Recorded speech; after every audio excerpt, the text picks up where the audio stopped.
अगर राज्य के लिए अपना बेटा भी अगर मानो कष्टकारक है तो अपने बेटे का भी परित्याग कर देना चाहिए।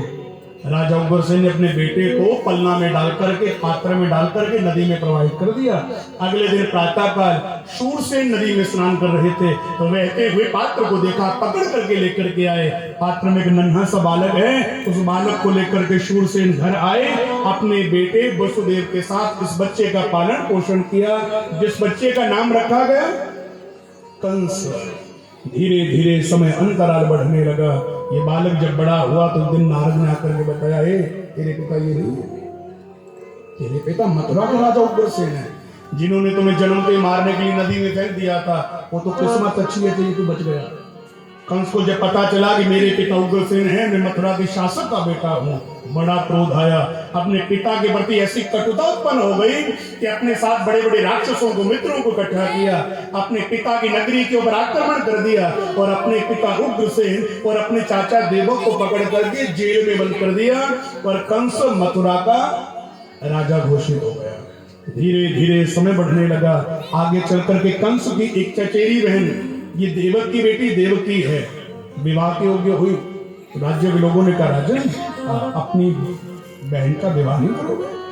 कंस ने कहा, विवाह तो करूंगा, लेकिन मेरी बहन के लिए कोई जाति, कुल, धर्म, संस्कारों से श्रेष्ठ कोई वर भी तो मिले। लोगों ने कहा, है तो है, तुम्हारा बचपन का मित्र। कौन? वसुदेव। वसुदेव के साथ अपनी बहन का विवाह कर दे, उसके बारे में तो बचपन से जानता है, जाति, कुल, धर्म, संस्कारों से परम श्रेष्ठ है। कंस को ये बात अच्छी लगी, अपनी बहन का विवाह वसुदेव से तय कर दिया और अपनी बहन का वसुदेव से विवाह करके कंस अपनी बहन को अपने रथ में बैठाता है और स्वयं अपनी बहन को विदा करने के लिए चलने लगता है। लेकिन जैसे ही अपनी बहन को विदा करने के लिए चला, रथ सीमा लांघने लगा।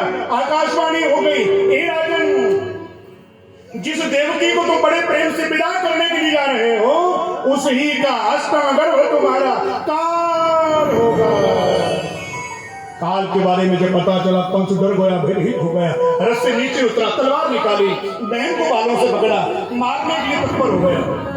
वसुदेव बीच बचाव करने आ गए, नहीं मार सकते, पहले ये तुम्हारी बहन थी, अब मेरी पत्नी बन चुकी है और पुरुष का परम कर्तव्य है स्त्री की रक्षा करे। राज्य के लोगों ने भी कहा, अरे कंस क्या पाप कर रहे हो, बहन को मारोगे ब्रह्म हत्या लगेगी, तो एक काम कर, बहन को मत मार, इसका जो 8वां बच्चा होगा वसुदेव तो कंस को दे देना।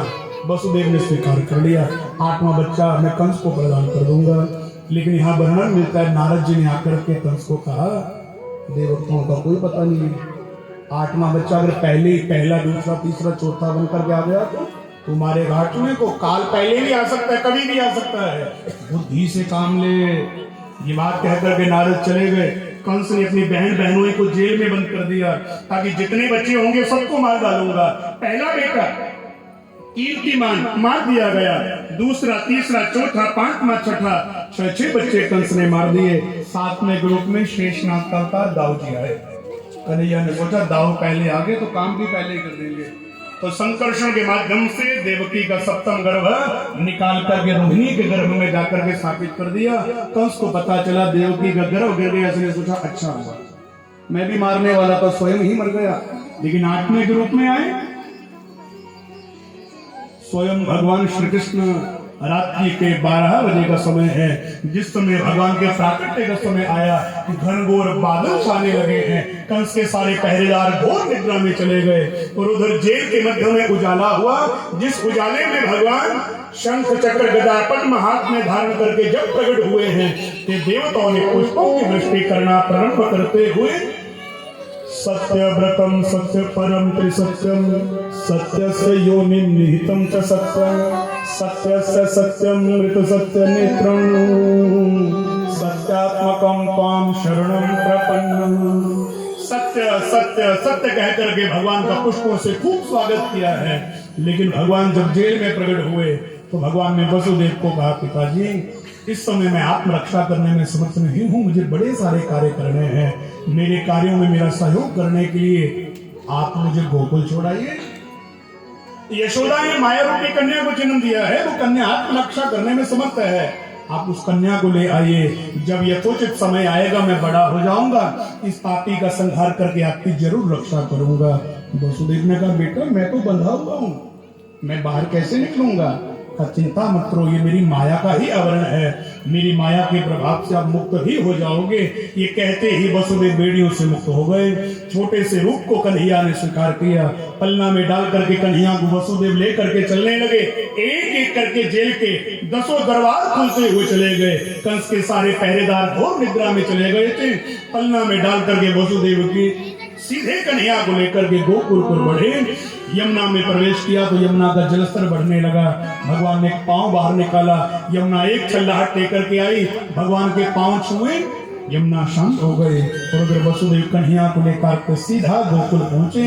यशोदा के बगल में जाकर के छोड़ा, माया रूपी कन्या को उठा करके पलना में डाल करके लेकर के आए। जेल में प्रवेश करने लगे। पीछे एक एक करके जेल के 10 दरबार बंद होते चले गए। और जैसे ही वसुदेव मुख्य जेल में जाकर के लेकर के कन्या को पहुंचे तो कन्या ने जोर जोर से रोना प्रारंभ कर दिया। कन्या के रोने की आवाज आई। कंस के सारे पहरेदार उठ खड़े हुए हैं। कन्या को लेकर के वसुदेव जैसे ही कंस के पास जाकर के पहुंचे, कंस ने क्रोध में आकर के कन्या को लेकर के धरती पर पटकना चाहा। कन्या छूट करके आकाश में चली गई और आकाशवाणी हुई, राजन, जिस देवकी के स्तनगर्भ को तुम मारना चाहते हो वो तुम्हारा काल, मैं नहीं हूं। अरे मैं तो योग माया मपाशता, मैं तो योग माया हूं। तुम्हारा काल गोकुल की गलियों में अवतार ले चुका है और ये शिव धनुष का खंडन करेगा, वही तुम्हारा काल होगा। ये बात सुनकर के कंस भयभीत हो गया। कंस ने मन में सोचा, भाई इतनी हाईटेक सिक्योरिटी थी, लेकिन उसमें से मेरा काल निकल करके कैसे चला गया। लेकिन खैर, कंस को रहने दो टेंशन में, हम चलते हैं गोकुल में, भगवान का जन्मोत्सव मनाते हैं। अगले दिन प्रातः काल गोकुल में सुनंदा के माध्यम से जब नंद बाबा इत्यादि गांव के लोगों को पता चला यशोदा ने पुत्र रत्न को जन्म दिया है, तो सब लोगों ने मिलकर के नंद बाबा के साथ यह पुत्रोत्सव मनाना प्रारंभ किया। आप सभी को भी भगवान के जन्मोत्सव की बहुत बहुत बधाई हो। भगवान के बिहारी लाल की। अब मुझे एक बात बताओ, ये जिनको भगवान के जन्मोत्सव की खुशी है जरा हाथ उठाइए। अरे वाह, सबको